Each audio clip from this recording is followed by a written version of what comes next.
Hello and welcome to Firstpost Live, where we bring you the day's top 4 stories from across the world. I am Qila live from the Firstpost studio. Let's begin with the headlines. The US Navy's flagship carrier USS Gerald R. Ford enters the Southern Command Zone covering Latin America and the Caribbean. A move seen as a show of strength amid escalating tensions with Venezuela, which has launched its own massive military mobilization in response.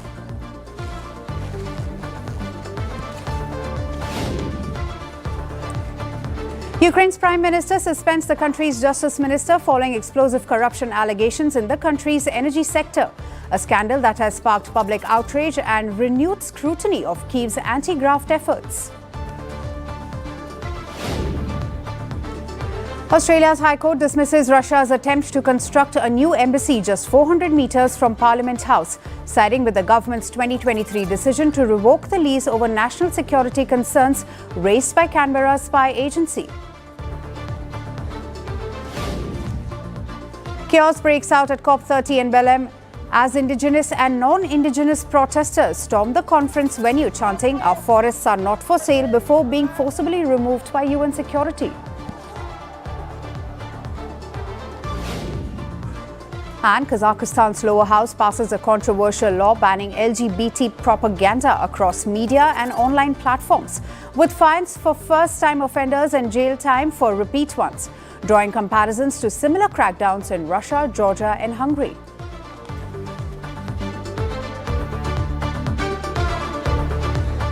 Today we begin with the latest on deadly explosion that rocked India's capital.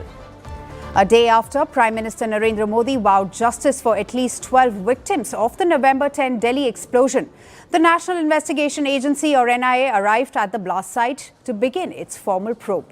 The country's premier counter-terror agency has now taken charge of the case as the directions of the Union Home Ministry. Investigations so far have been focused on a man believed to be the likely occupant of the car that exploded. The remains recovered from the vehicle have been sent for DNA testing to confirm the identity of the suspect. Forensic teams are also examining traces of chemical residue to determine whether the explosion was triggered deliberately or accidentally. Separately, multi-state operations conducted in the days following the blast led to the arrests of at least 2 doctors suspected to be linked to an alleged explosive stash. Police say large quantities of explosive material were seized during those raids across North India. The arrested individuals are being questioned and charges are being formulated as investigators trace supply chains and communication links. There has been visible public outrage and grief across the country. Candlelight vigils and protests of solidarity were held in multiple places, including a candle march by traders in Sonmarg, Jammu and Kashmir. In New Delhi too, residents gathered for prayer meetings and moments of silence, expressing support for the families of the victims and calling for strict action against those responsible.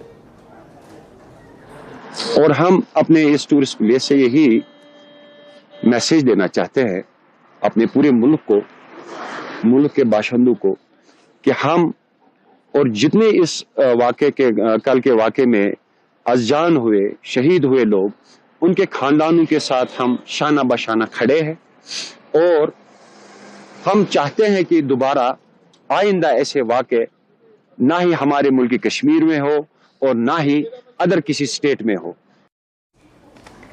The Cabinet Committee on Security led by Prime Minister Narendra Modi is set to meet this evening. The Prime Minister will take stock of the investigation and the national security situation. He has met the victims and their families after returning from Bhutan. This is a fast-moving investigation. We'll keep track of NIA's findings, the results of forensic tests and any further arrests or links that emerge. Now let's shift focus to Bangladesh, where protesters have hit the streets. They want the Mohammad Yunus-led interim government to legalize a national charter which aims to bring political reforms to the country. But before we tell you more about these reforms, take a look at these visuals on your screen. It shows a sea of people rallying in Dhaka. These are supporters of various political parties. They can be seen marching with flags and banners and chanting slogans. These protesters want the July National Charter proposed after the ouster of the Sheikh Hasina government to be made a part of the constitution through a referendum. And they say that there is no possibility of holding an election expected early next year without a legally binding roadmap for political reforms. Today, students and people from all walks of life in Bangladesh are demanding the legal basis for the July Charter and then a national election. But why is this charter so important and what does it provide? Let's break it down. The charter aims to bring more checks and balances to the country's political system. It also includes giving the presidency more authority. This is to balance the power given to the Prime Minister's position. It also proposes term limits for legislators and measures to prevent conflicts of interest, money laundering and even corruption. This charter was signed by 24 parties on October 17. One of the signatories was Jamaat-e-Islami, which is the country's largest Islami party.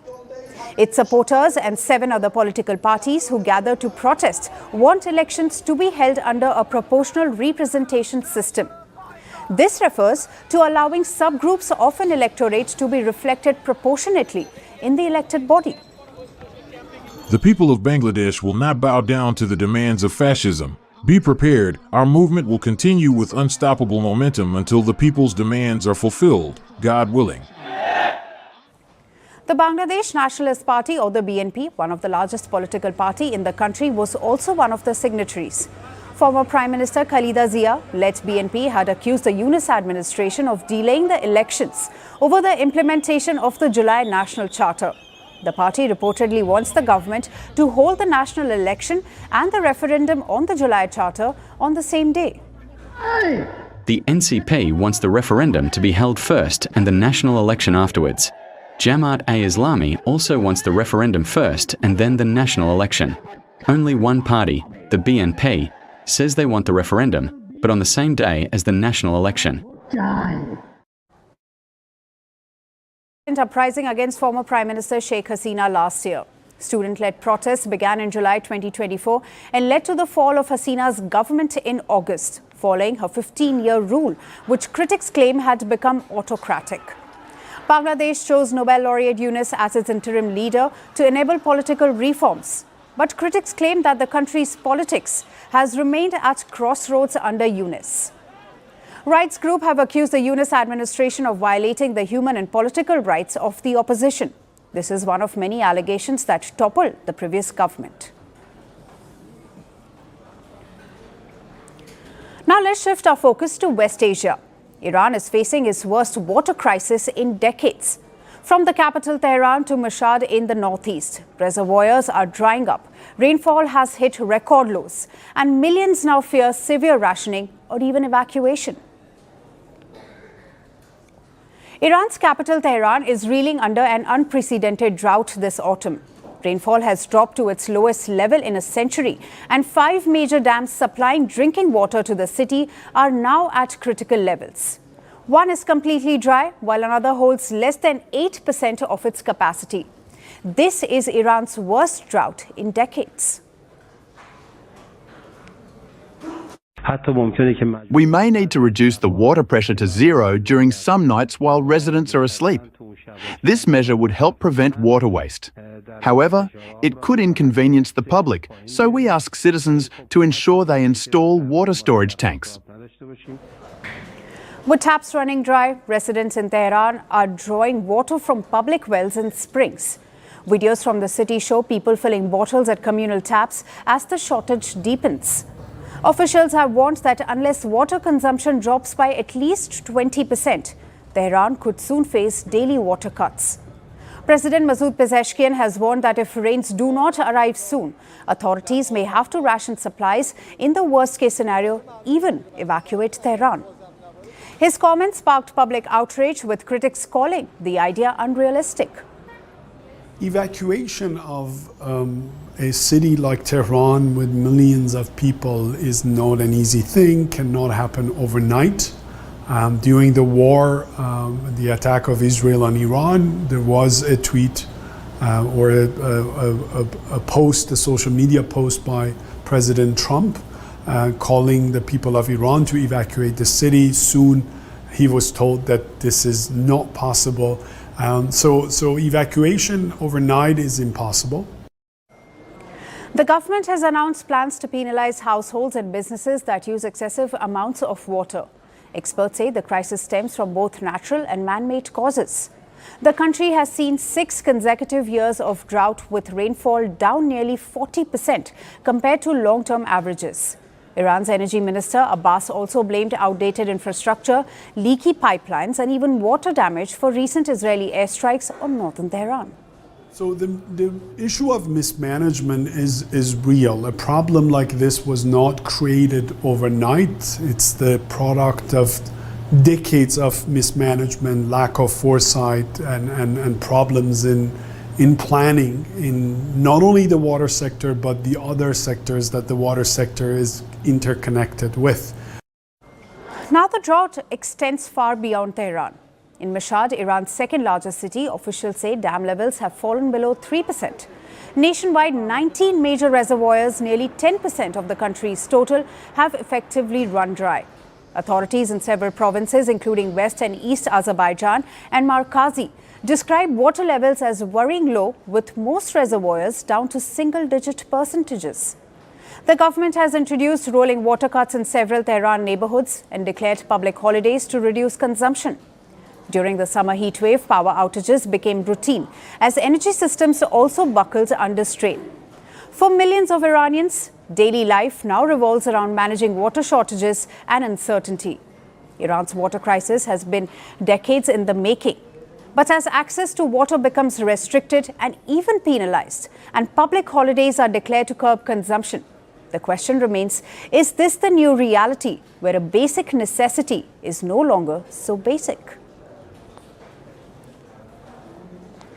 Our final story comes out of Turkey, where a C-130 military transport aircraft crashed in Georgia on Tuesday after departing from Azerbaijan. Turkey's defense ministry confirmed that at least 20 soldiers lost their lives in the military plane crash. Investigators are still working to determine what caused the NATO members' aircraft to crash. Footage emerging from the crash site on Tuesday shows thick smoke billowing from the burning wreckage. The emergency crews rushed to the scene for recovery operations. Turkey's military has deployed an unmanned aerial vehicle to assist rescue teams. Authorities from Turkey and Georgia said joint teams have reached the crash site. The mishap occurred near the border region filled with dense floodplain forests and rolling hills.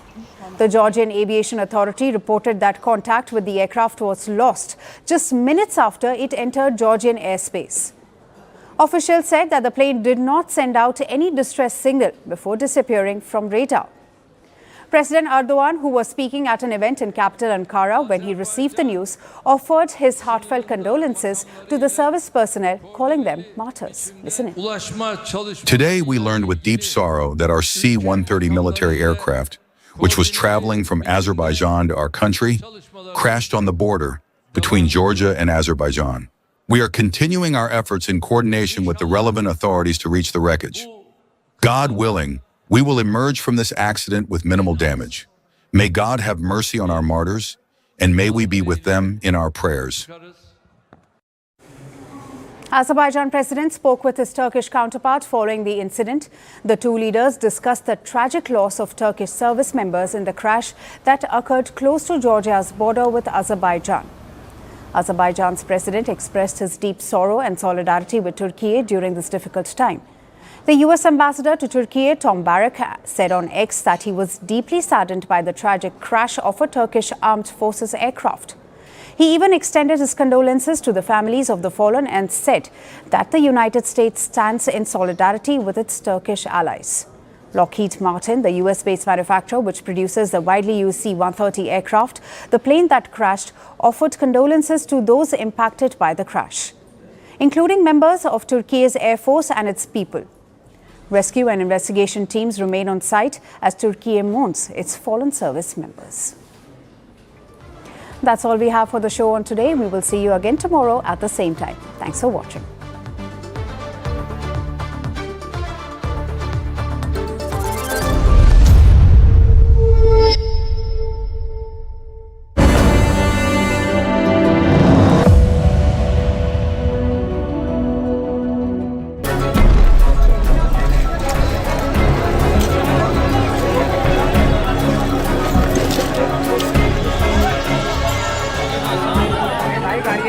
条約